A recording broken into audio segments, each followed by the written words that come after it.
दोस्तों वैसे तो इंटरनेट के बारे में हम सभी जानते हैं, लेकिन इसका जो असली मीनिंग होता है वो हमें पता नहीं है। इंटरनेट को असल में इंटरकनेक्टेड नेटवर्क भी कहा जाता है। यह एक ऐसा नेटवर्क है जो एक से ज़्यादा डिवाइस जैसे कि मोबाइल, कंप्यूटर, लैपटॉप, रूटर और सर्वर को आपस में कनेक्ट करके रखता है।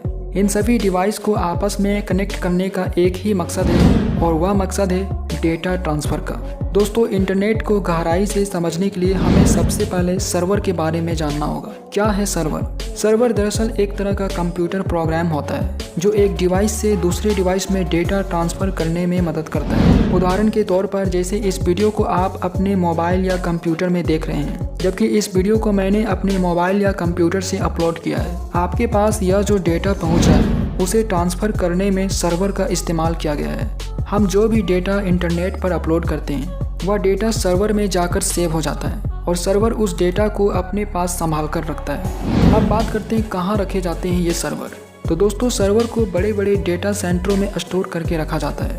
डेटा सेंटरों में इन सर्वर को हाई सिक्योरिटी के अंतर्गत रखा जाता है और यह डेटा सेंटर बड़ी बड़ी कंपनीज जैसे कि गूगल, फेसबुक, माइक्रोसॉफ्ट जैसे बड़े बड़े कंपनी के होते हैं और आधे से ज़्यादा इंटरनेट सर्वर इन्हीं कंपनियों के पास है। उदाहरण के तौर पर जैसे आप YouTube पर कोई डेटा देख रहे हैं तो वो डेटा गूगल के डेटा सेंटर में सेव होता है क्योंकि YouTube गूगल का एक हिस्सा है।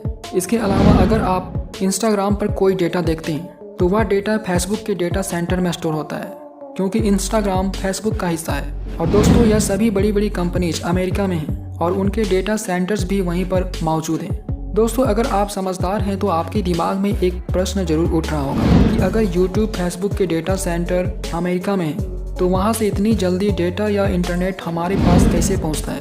तो आपकी जानकारी के लिए बता दें कि यह डेटा हमारे पास ऑप्टिकल फाइबर केबल की मदद से पहुँचता है। दुनिया भर में इन केबल्स का जाल बिछाया गया है। ये केबल्स एक कॉन्टिनेंट को दूसरे कॉन्टिनेंट से जोड़ने के लिए समुद्र के बीचों बीच बिछाई गई हैं।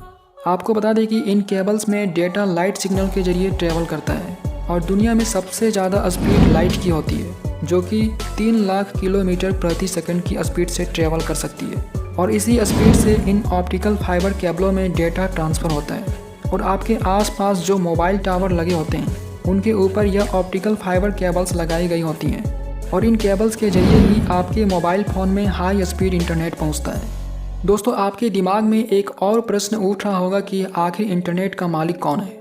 आपकी जानकारी के लिए बता दें कि आप तक इंटरनेट पहुंचाने का काम ISP यानी कि इंटरनेट सर्विस प्रोवाइडर का होता है।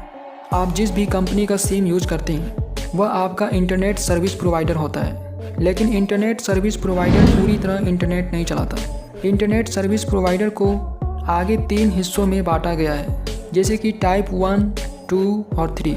टाइप 1 उन कंपनियों को कहते हैं जो ऑप्टिकल फाइबर केबल्स का निर्माण करते हैं और इन केबल्स को समुद्र के बीचों बीच बिछाते हैं। टाइप 2 वे कंपनीज होते हैं जो ऑप्टिकल फाइबर केबल्स बनाने वाले कंपनियों से केबल्स खरीदती हैं और देश भर में इन केबल्स को बिछाती हैं जैसे कि Airtel, Jio, Vodafone.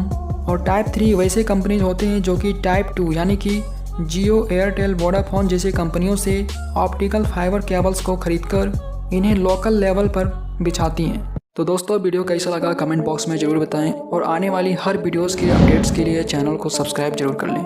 Thanks for your love, your support guys. Take care, good bye.